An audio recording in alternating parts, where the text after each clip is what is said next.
طيب الكورس المجاني أول حاجة وأهم حاجة عندي الكورس المجاني علشان خاطر لو تفتكروا كنت مرة قاعدة القعدة دي كده وقُلت أنا قلقانة فاكرين لمّا قُلت لكم أنا قلقانة؟ أنا جيت بقى دلوقتي للمرحلة بتاعة القلق المرحلة بتاعة القلق، إيه بقى القلق اللي أنا المتخوّفة منه؟ آآ الجزئية بقى بتاعة تركيب الفريم، الجزئية بتاعة تركيب الفريم. دي بقى اللي كانت مقلّقاني علشان خاطر يعني قلقانة من الناس اللي بتشتغل ورايا في الcourse. آآ طبعًا أنا دايمًا أول ما بدأت في البورتوفيه قُلت عايزة الارتفاع، أنا دايمًا باقول الارتفاع لازم يطلع تشتغلي بإيدِك رتم واحد عشان خاطر الارتفاع يطلع تمام والشغل يطلع تمام وكل حاجة تطلع تمام، بس هنا بقى أنتِ لازم تبقي حريصة كويس أوي، أوي، أوي. ليه؟ لإن إحنا هنركّب فريم والفريم ده إحنا واخدين مقاسه. يعني أول ما وصلنا لمقاس الفريم زيادة معانا 2 سنتي، 3 سنتي قُلنا مش مشكلة. ولكن إحنا خلاص بقى طالعين بالارتفاع لازم نحافظ على الارتفاع يكون كُلّه سِوَى واحد علشان خاطر لمّا نيجي نركّب الفريم يبقى إحنا كده حافظنا على المقاس.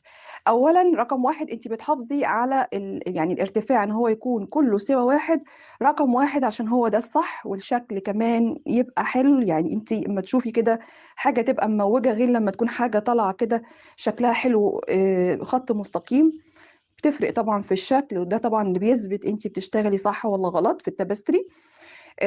رقم 2 إنِّك زي ما قُلت كده واخدين مقاسات الفريم وشغّالين على مقاسات معيّنة، ما ينفعش أبدًا، أبدًا، أبدًا الشنطة تضُم منِّك ولا ينفع إن هي توسع منِّك. المقاس اللي أنتِ شغّالة عليه لازم يطلع كُلّه سِوَى واحد عشان خاطر لمّا تيجي تركّبي الفريم. بما إني في الlive بقى النهارده أورّيكم شكل البورتوفيه بعد ما أخلّص.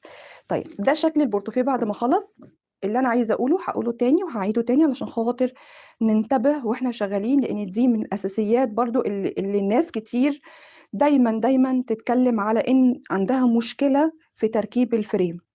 الناس اللي عندها مشكلة في تركيب الفريم. الفريم إحنا واخدين المقاس بتاعه، مضبّطين المقاس بتاعه.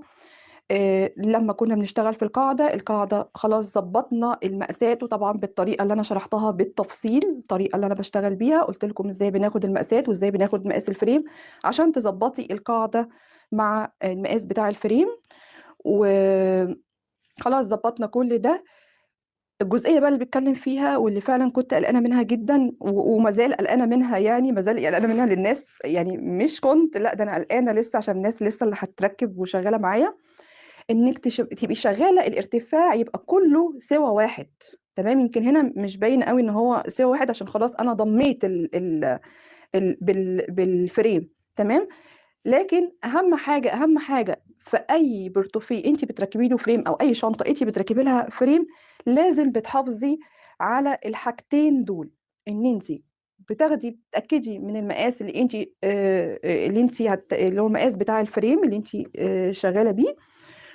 ورقم 2 إن أنتِ بتحافظي على الارتفاع يكون شغّال يعني كُلّه طالع سِوَى واحد ما فيش أي مشكلة فيه، تمام.